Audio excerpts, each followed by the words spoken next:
Buenas noches. Del presupuesto del próximo año fiscal sometido a la Asamblea Legislativa tardíamente, de la Junta de Control Fiscal, de las primarias del PNP y mucho más. Dialogamos hoy aquí con el representante José Enrique Quiquito Meléndez, en Directo al Punto.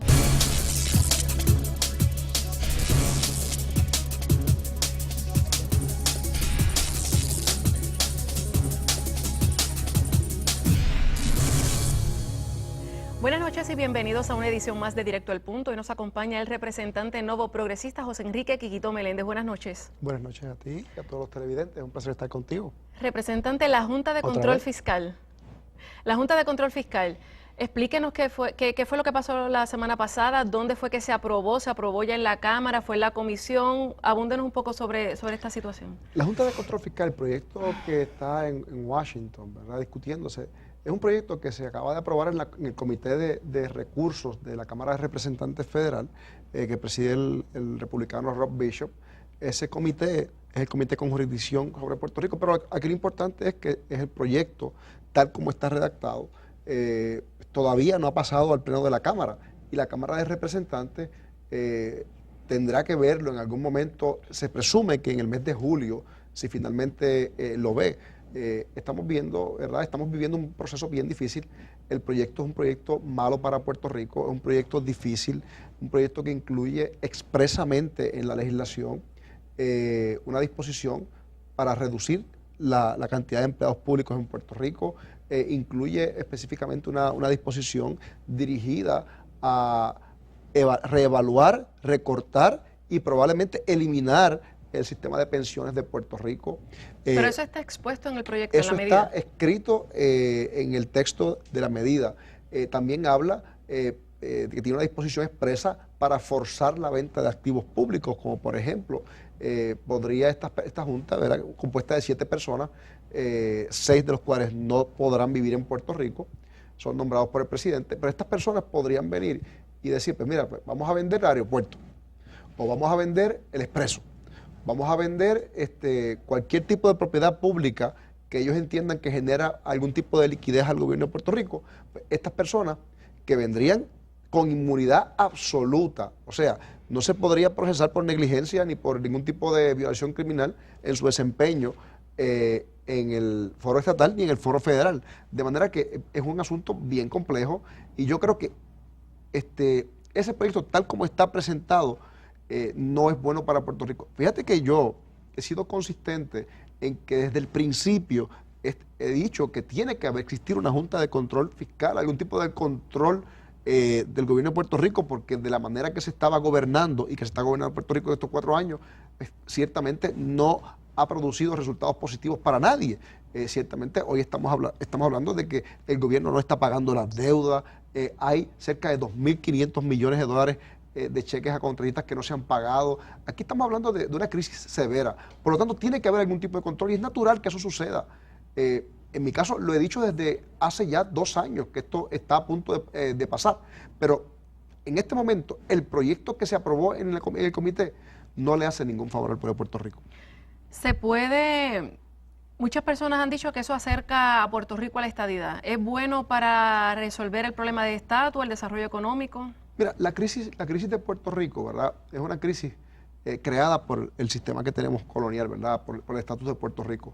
Ciertamente, quitándole poderes democráticos a Puerto Rico y distinguiéndolo, convirtiendo a Puerto Rico en otra cosa, pues no se acerca a Puerto Rico hacia los estados. De hecho, el Congreso de los Estados Unidos no tiene autoridad para hacer esto que está haciendo Puerto Rico con ninguno de los estados.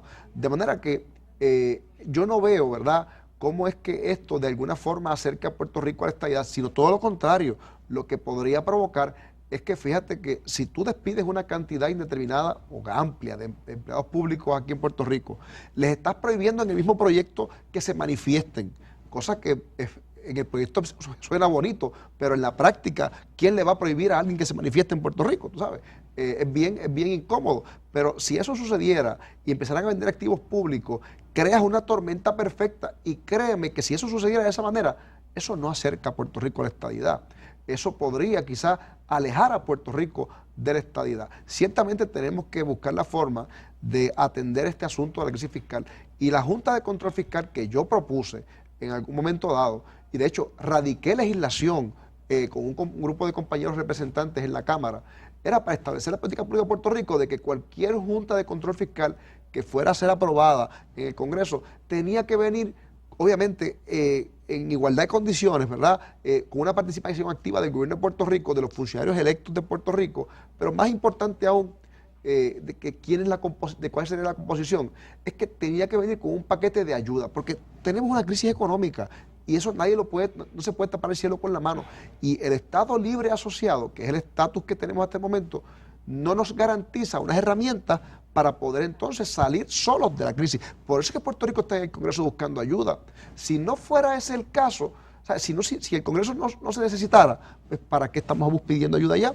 Si podemos levantarnos solos. La realidad del caso es que como no somos república, pero tampoco somos un Estado, pues tenemos que ir donde el Congreso, porque es el cuerpo que se reserva esos poderes para poder entonces atender la crisis. Muchas personas, cuando uno escucha los programas de opinión pública, dicen que sí, que están de acuerdo, que avalan la Junta de Control Fiscal.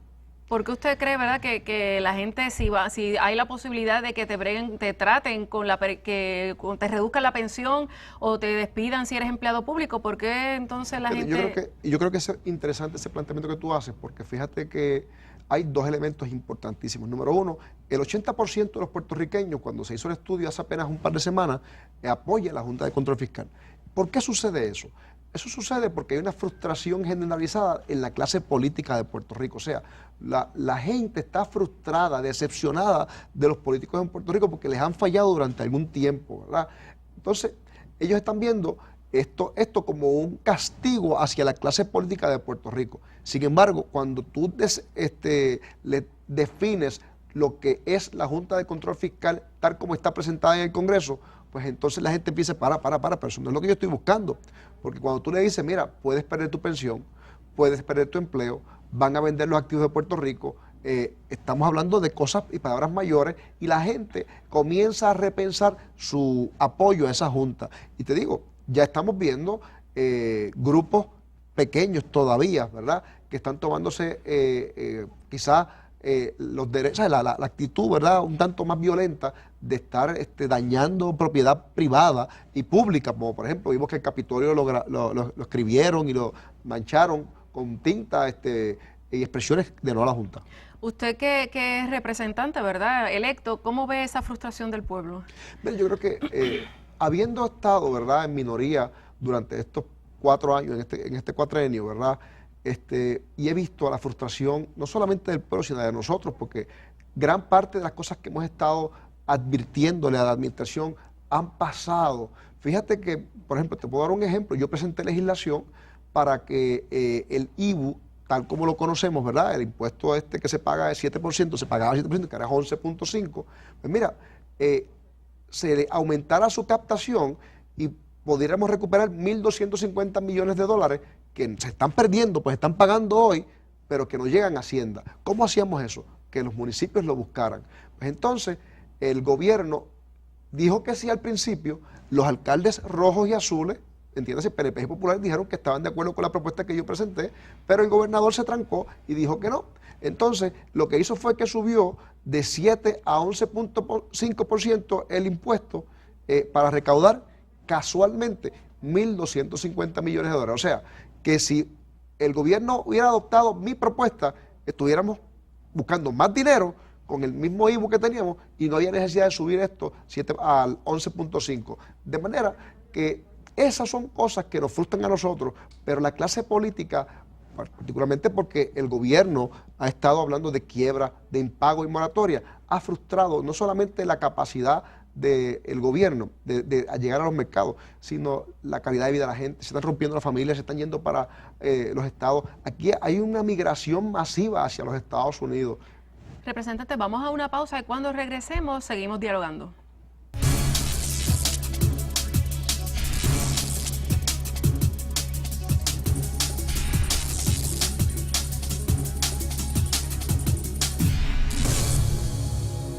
Y regresamos a Directo al Punto y dialogamos con el representante José Enrique Quiquito Meléndez. Representante, esta situación, hablando de la Junta de Control Fiscal, ¿Es creada por esta administración? ¿Se agrava con esta administración? ¿Vino con una administración pasada? ¿Cómo fue? Mira, ¿Cómo llegamos a este punto? Mira, lo que pasa es que hay diferentes formas de mirar esto y ciertamente uno podría jugar con los números, ¿verdad? Y tratar de engañar a la gente, pero uno tiene que ser honesto en el análisis.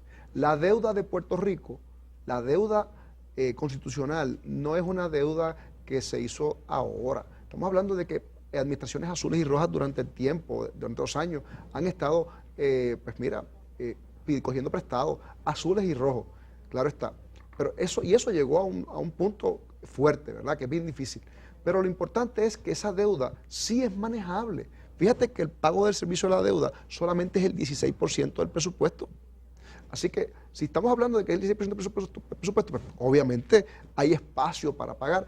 Lo que sucede es que el manejo de la crisis es lo que ha causado este problema tan grave que tenemos. El manejo de la deuda ha sido tan deficiente que obviamente perdimos el acceso a los mercados por estar hablando de quiebra, de impago y de moratoria. Los bonistas, la gente que presta, dijo no te voy a prestar más, porque yo no confío en ti. Y la credibilidad del gobierno de Puerto Rico se perdió. Y cuando se perdió esa credibilidad, pues se pierde el acceso a los mercados y eso crea una cascada, es como un montón de consecuencias asociadas y nos han llevado a una encerrona que tenemos ahora. Fíjate que por primera vez en un cuatrenio, esta administración, esto es una cosa nunca antes había sucedido, nunca en ningún momento esta administración, estos 4 años, ha presentado un solo estado financiero auditado. ¿Qué significa eso? Mira, el estado financiero auditado es el documento financiero donde un contador público autorizado, o sea, una firma de CPA, normalmente de prestigio en Nueva York, son las personas que hacen estos estudios y estampan su firma, establecen cuál es la realidad fiscal de los activos del gobierno, activos y pasivos, dónde está, qué se debe, qué no se debe, cómo se debe y cuándo se debe pagar. Pues todo eso se supone que esa información está en algún sitio, pero parece ser que no hay una compañía en ninguna parte de los Estados Unidos, Puerto Rico, islas adyacentes o en ninguna de las 55 jurisdicciones bajo la bandera americana que se atreva a firmar los estados financieros, porque nadie los ha visto. Entonces, fíjate que hace unos meses atrás salió un borrador de los estados financieros auditados que le entregaron a unas personas, lo hicieron público, ¿verdad? Pero hubo un congresista que dio un ultimátum en marzo, ¿y en qué quedó eso? Y le entregaron un borrador sin auditar, pero casualmente, justamente antes de que se fueran a la vista, se encontró un pequeño error de 2.9 billones de dólares. Así que cuando tú encuentras un error de 2.9 billones de dólares, lo que dice que es un borrador, claro, porque nadie quiere firmarte un documento donde se sabe que hay cifras que han sido alteradas, porque la consecuencia de firmar eso y auditarlo es que el CPA que lo firme y se encuentra después que la información no es correcta, pierde su licencia. Manteniéndonos en este tema, ¿verdad?, económico, se presentó el presupuesto. ¿Cómo está ese presupuesto ante este panorama tan crítico, ¿verdad?, de la crisis económica, que se ha hablado hasta de cerrar gobierno y bajar salarios?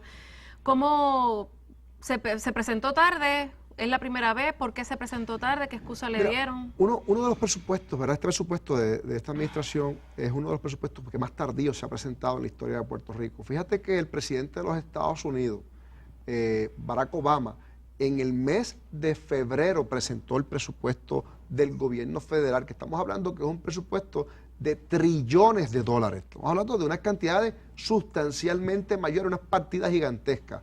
Pero en Puerto Rico, el presupuesto, que apenas tiene 9,000 millones de dólares, pues el gobernador de Puerto Rico le ha tomado hasta hace apenas una semana, unos días, debo decir, la presentación. Ahora se supone que comienza un desfile de todas las agencias del gobierno de Puerto Rico para poder justificar el gasto, ¿verdad? Y ver dónde han gastado sus chavos, qué se puede recortar, qué no se puede recortar. Pero en este caso no es eso.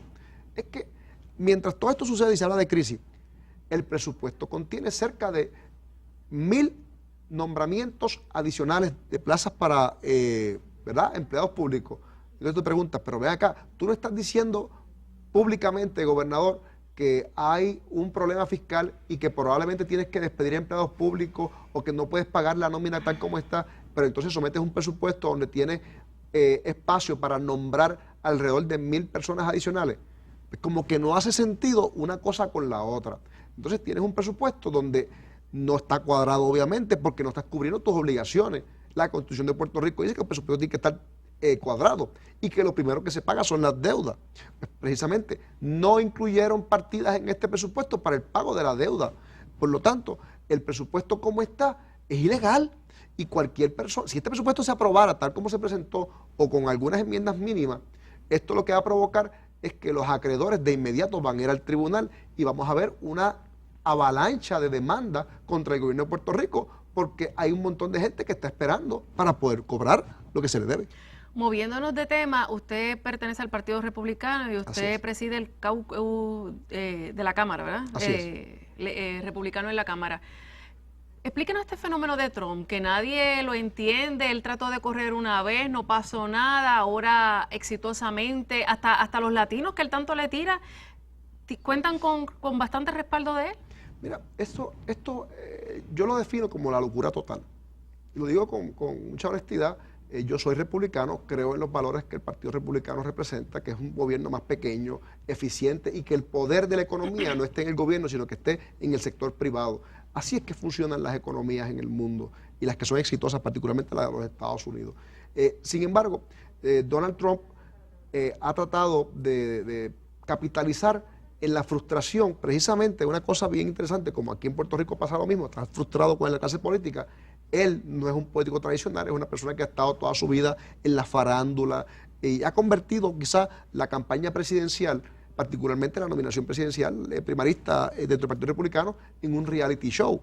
Y cada día sale con algún disparate que le cae encima a los musulmanes.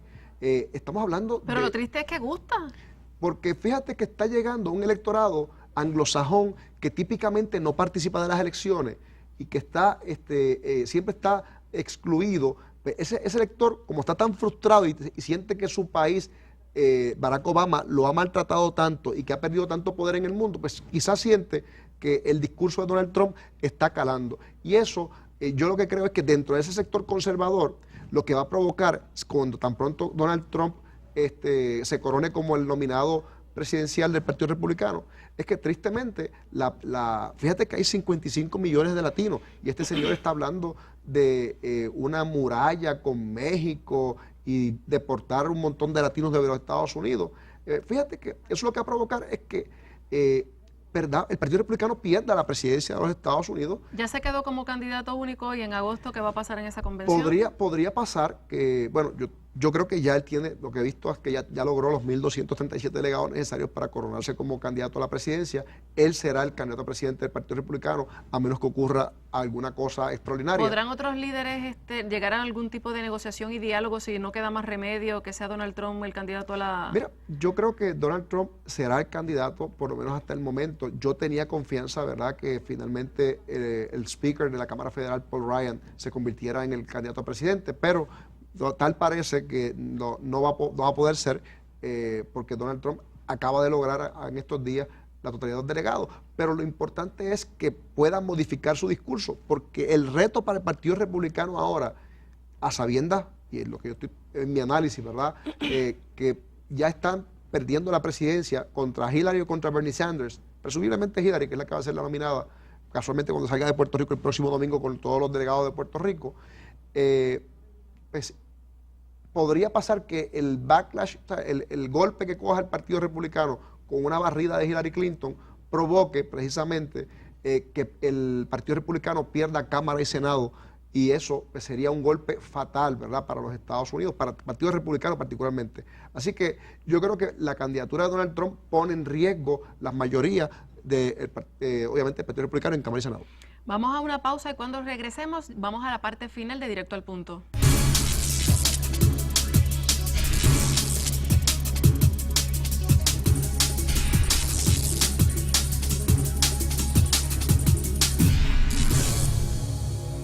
Y de regreso a la parte final de Directo al Punto, hoy dialogando con el representante José Enrique Quiquito Meléndez. El 5 de junio, o sea, este próximo domingo, es la primaria, ¿verdad?, tanto del Partido Popular Democrático y el Partido Nuevo Progresista. ¿Cómo le ha ido en esta campaña? Es una campaña bien interesante, bien agitada. Sabe que hay una primaria para todas las posiciones en el Partido Nuevo Progresista, desde gobernador hasta casi prácticamente legislador municipal. estamos viendo un movimiento alto, esperamos una alta participación en la primaria. Así que me parece que va a ser un periodo bien concurrido. Yo tengo que decirte ahora, ¿verdad? Y aprovecho para hacer este llamado a las personas que van a participar. Usted participe de la primaria, participe, eso es importante, esa es la oportunidad que usted tiene de escoger las personas que van a aparecer en la papeleta. Pero hágalo temprano en la mañana, mi recomendación, porque como hay un sistema nuevo de escrutinio, ahora es con máquina, lo que estamos viendo, ¿verdad?, es que los estimados es que va a tomar cerca de 10 segundos en lo que usted pasa a la papeleta por la máquina. Y estamos hablando de que podría usted estar pasando hasta 5 o 6 papeletas en la máquina. Así que eso podría ocasionar fila. Así que mi consejo a todas las personas que nos están viendo es que llegue temprano para que pueda ejercer su derecho al voto. ¿Son confiables esas máquinas? Mira, yo he visto esas máquinas funcionar en otras jurisdicciones. Estuve una vez en San Diego hace unos años viendo las máquinas y las máquinas sí son confiables. Aquí lo importante es que usted tenga el espacio, ¿verdad?, para poder ejercer su voto con suficiente tiempo. Por eso fue que cuando nosotros legislamos el cuatrienio pasado para que las máquinas se hicieran, modificamos la hora y era de 9 a 6 de la tarde. Sin embargo, esta administración legisló de nuevo y cambiaron la ley y lo restituyeron de 8 a 3. Así que vamos a tener menos tiempo para un proceso que va a ser un tanto más largo. Así que por eso es que le digo a todo el mundo, vaya temprano y ejerza su derecho al voto, porque con toda probabilidad va a haber fila. Las papeletas esta vez vienen doble, ¿verdad?